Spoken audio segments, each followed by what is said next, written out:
ସରକାରୀ ଉଚ୍ଚ ପ୍ରାଥମିକ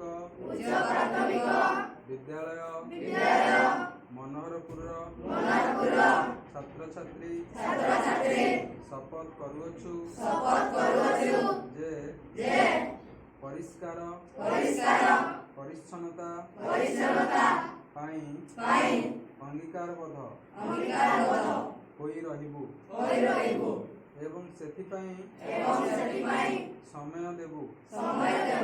ସର୍ବପ୍ରଥମେ ଆମେ ଏହି କାର୍ଯ୍ୟ ଆମଠାରୁ ଆରମ୍ଭ କରିବୁ।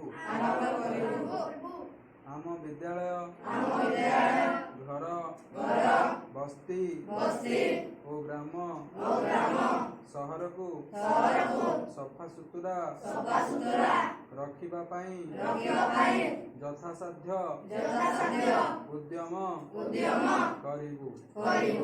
ଆମେ କୌଣସି ସ୍ଥାନ ମଇଳା କରିବୁ ନାହିଁ।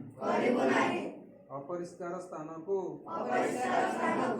ଆମେ ନିଜେ ଏବଂ ଅନ୍ୟର ସାହାଯ୍ୟରେ ସଫା କରିବୁ।